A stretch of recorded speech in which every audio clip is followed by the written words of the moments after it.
Gold trusted gold buyers మీరు తాకట్టు పెట్టిన బంగారాన్ని విడిపించి ఈ రోజు ఉన్న మార్కెట్ ధరకు. Welcome to I dream. బేసిక్గా ఈరోజు నాతో పాటు మన బిగ్ బాస్ హౌస్లో ఉన్న పవన్ కళ్యాణ్ వాళ్ళ తమ్ముడు బాలు ఉన్నారు.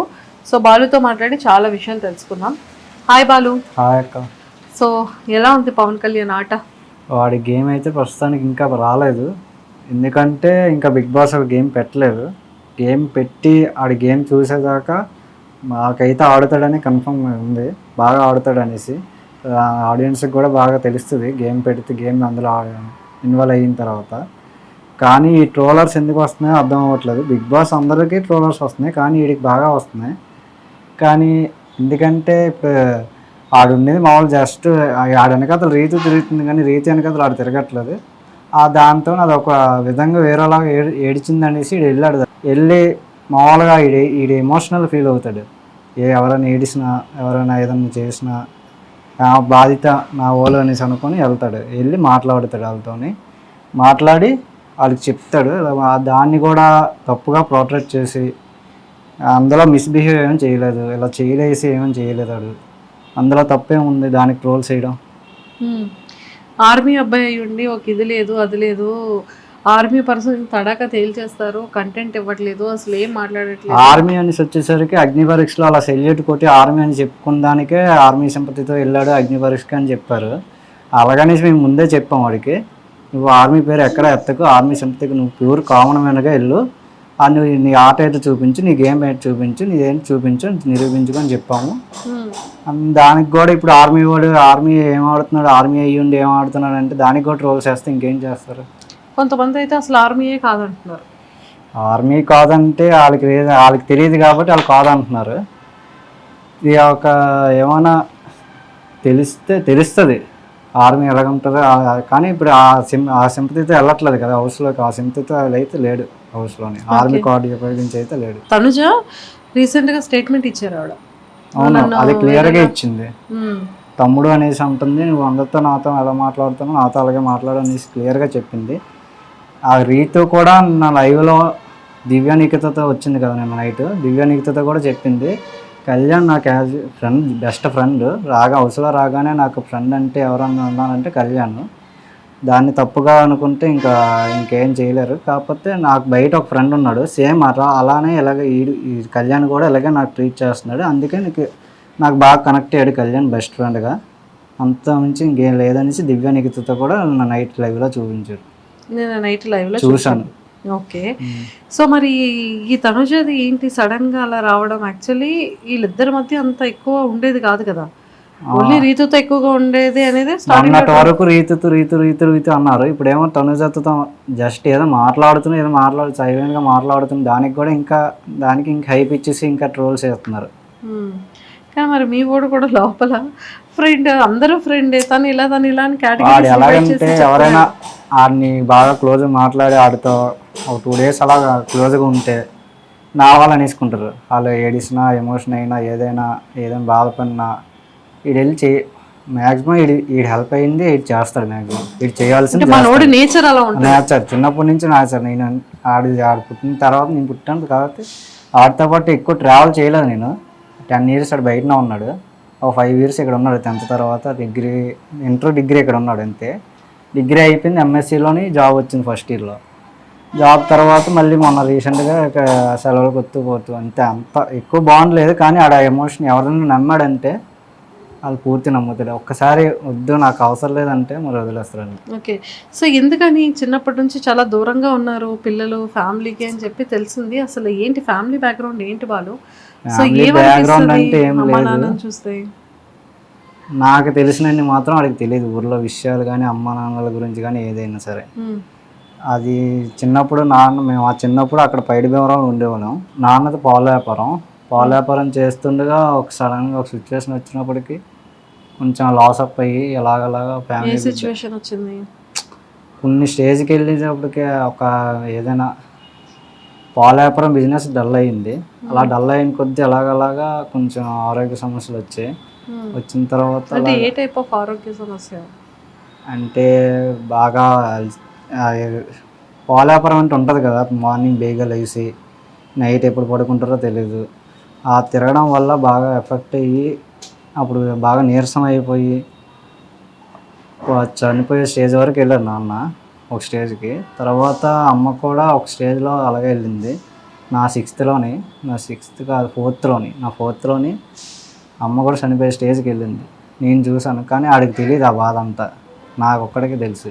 ఆడికి బాధ ఏం చెప్పకుండా ఆడి బయట నుండి మంచిగా చదివించి మంచి జాబ్ తెద్దామని ఆడు చేయించారు. నాకు చదివించారు, కానీ నేను 10th ఆపేసాను. ఐటీఐ చేసి ఎలక్ట్రికల్ అంతే. తర్వాత అలాగ ఇప్పుడు ఆడు జాబ్కి వెళ్ళగానే మొన్నటి వరకు క్యాబ్ డ్రైవర్ మా నాన్న. ఓ మొన్నటి వరకు నాన్న డ్రైవింగ్ చేసేవాళ్ళు. ఫస్ట్ పవలాపురం, తర్వాత ఆటో, తర్వాత మళ్ళీ కొన్ని రోజులు డ్రైవర్గా చేశాడు. వేరే దగ్గర డ్రైవర్గా చేశాడు. తర్వాత మళ్ళీ ఒక పెద్ద వ్యాన్, కోడి పిల్లల వ్యాన్ ఉంటుంది కదా, వెనకాల తొట్టు ఉండేది. ఆ తొట్టు వ్యాన్తో ఆ వ్యాన్ కొనుక్కొని ఒక 5 years చేశాడు. అది అయిపోయిన తర్వాత యాక్చురీ ఆఫీసర్ అనేసి మళ్ళీ ఇంకా ఆ వ్యాన్ అమ్మేసి 1 year గ్యాప్ తీసుకున్నాడు. 1 year గ్యాప్, 6 months గ్యాప్ తీసుకొని మ్యాక్సీ క్యాబ్ కొనుక్కున్నాడు. మ్యాక్సీ క్యాబ్ కొనగానే ఒక 2 months అయింది కరోనా. నాన్నకి అమ్మకి, నాన్నమ్మకి కూడా వచ్చింది. నాన్నమ్మ కంటే భయంతో పెట్టుకున్నది అది. ఆ టైంలోనే ఆ ఒక వ్యాన్ కొన్న 2 monthsకి వ్యాన్ ఒక 6 months ఇంటికాడ ఉంది. అలాగా అయిన తర్వాత అలాగా కరోనా లాస్ట్ మాకు తగ్గింది అనగా మా నాన్నమ్మకేమో చనిపోయారు. కరోనా టైంలో చనిపోయారు. ఎందుకంటే బెంగ పెట్టేసుకున్నారు మా నాన్నమ్మ. ఎలాగంటే మా పెదనానికి బాగాలేదు, మా చిన్న పెదనానికి బాగాలేదు, మా నాన్నకి, నాకు, మా అమ్మకి ఇలా వేయడం వల్ల బెంగ పెట్టేసుకొని ఆ భయంతో చనిపోయారు. అది అయిపోయిన తర్వాత 2 months తర్వాత అలాగా కరోనా అంతా తగ్గిపోయిన తర్వాత మ్యాక్సీ క్యాబ్ టీచర్లు తగిలేదు. వైజాగ్ రోజు up and down, Vizag to Bhogapuram high school teachers. అది అలా కంటిన్యూ అయ్యింది. 3 years అయ్యింది. అంతా అయిపోయిన తర్వాత వాళ్ళకి టీచర్స్కి డిస్కషన్ అయ్యి వాళ్ళు మిస్అండర్స్టాండింగ్ వల్ల ఒకళ్ళు బేగ వస్తారు, ఒకళ్ళు లేట్గా వస్తారు అనడం వల్ల ఆఫీసర్ వల్ల తిరగలేక నాన్న ఓపిక అయిపోయాక ఇంకా అమ్మేశాడు వ్యాన్ అమ్మేసి ఒక 2 months తర్వాత 2-3 months తర్వాత షాప్ ప్లాన్ చేసాం. 2024లో డిసెంబర్లో పెట్టాం షాప్. 2023లో డిసెంబర్లో పెట్టాం షాప్. ఇప్పటికి 2 years అవుతుంది. ఇప్పటికి అన్నీకి జాబ్ రాగానే కొంచెం ఆమె ఫ్యామిలీ అలా సెట్ అయింది. అన్నీ చూసుకుంటాడా? శాలరీ పంపించడం కానీ ఇంటికి అవి చేస్తుంటాడా? అంటే నాన్నలు అయితే వాళ్ళ నుంచి ఒక రూపాయి ఆశించరు. అది నువ్వు ఇవ్వాలి, నాకు ఇవ్వాలి అనేసి ఏమి ఉండదు. నీ డబ్బులు నీ ఇష్టం, అలాగని నువ్వు వేస్ట్గా వచ్చేట్టుకు నీ జాగ్రత్త నువ్వు చూసుకో అని చెప్పే పంపించారు వాడికి. దాంతోనే ఆడు ఉంటున్నాడు. ఆడు చేస్తున్నాడు. అది ఇప్పుడు సడన్గా మొన్న రీసెంట్గా అవకాశం వచ్చింది కాబట్టి ఇందులోకి ఇలా వచ్చింది డాడీ అని చెప్పాడు. సరే వెళ్ళు, వచ్చింది కదా, వచ్చిందాన్ని వదులుకోవడం ఎందుకు, వెళ్ళు, ఎలాగే నీకు ఇష్టం, చిన్నప్పటి నుంచి ఇష్టం యాక్టింగ్ అంటే, వెళ్ళు ట్రై చేయి, వచ్చిందంటే వెళ్ళు అంతే.